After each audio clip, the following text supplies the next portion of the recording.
Side of RA, or the side of RNG, sorry, don't know that he's here. Here's a gold card in the mid lane. FoFo will get the knock-up. Hung flashes forward, and Crying is eradicated. Beautiful play set up by RA. Yeah, really like it, and as well, you feel so safe in that situation. And is Crying going to play up towards his top side? FoFo looks for the 1v1, though. He's been baited in here. Stun comes down. FoFo doesn't have the damage, and Crying gets flashed on by ㄟ. The fear is there. The kill comes through, and RA 2-0. On the map, and Crying is moving down, but he's only level 5 for now. Hung has found him. He doesn't have flash. Crying, that's not your river, buddy. I'm not sure what went through his head there. He let the composition work for him. He's stolen Volibear ult right here. Oh, They're going to go for a dive. Who cares about the tower? On they go onto Gala, but FoFo, he's been abandoned by the rest of his team at RNG. They'll just pick up an easy kill instead.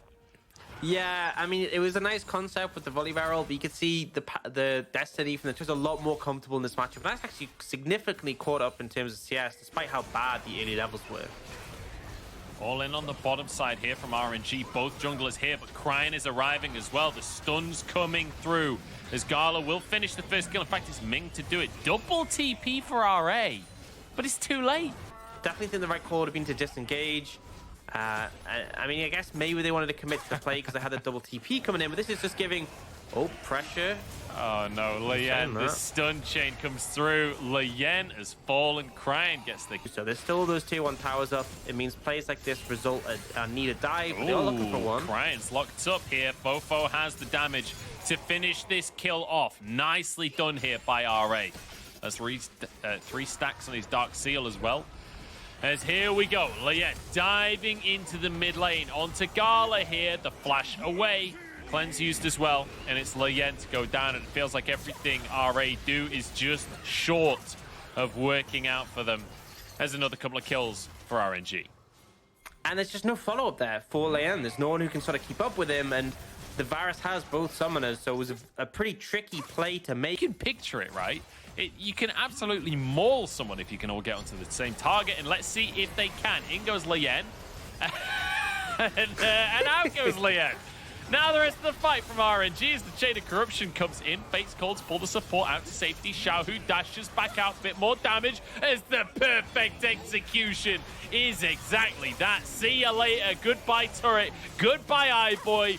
FoFo left to wonder what went wrong for RA. He'll be able to find one potentially onto Xiaohu. It's a consolation prize, though, as the game is falling apart around his ears. It's a beautiful snipe from Gala, and it's a beautiful fight from RNG. He dies there, especially when he is the sole carrier feels for RA at the moment. It's definitely in a rough spot. Oh, Hung's been caught out here. The stun's coming on through. Hung on about 1 HP here, and Wei finishes him off. Now the rest of the fight is a knock-up onto Cube as well. And RNG just chasing them down, slaughtering them one by one as Xiaohu grabs the double kill for himself. FoFo into the backline with his own perfect execution. Takes out Gala, but all it is a consolation prize because RNG take yet another fight.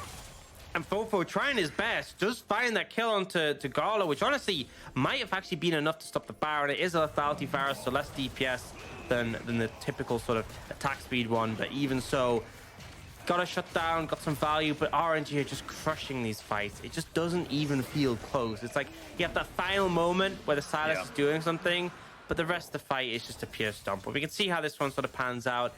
Again, this is the power, that pick potential, that CC layering.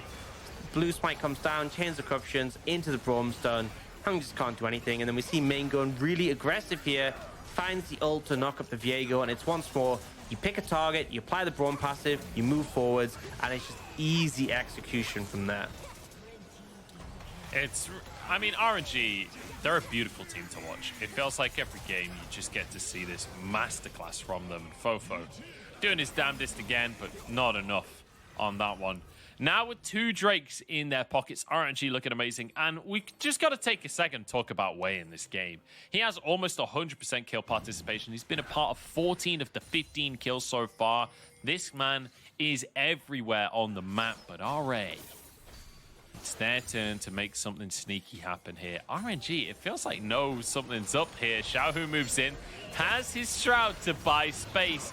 That was very clean from RNG, and now the stun's onto Hung. It's going to be Fate's Call, pull him to safety. FoFo the target, but the stun comes in. You can't afford for FoFo to die at the start of the fight, RA. It feels like it's already over. Cube chased down. It's a double kill for Ming, and a deserved one. How often do you get to have a double as a support?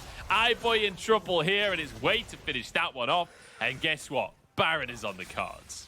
It's just a disaster. You can see RA again a little bit desperate at this point. They try and go for the death rush, but Xiaohu is an Akali, just pops a shroud.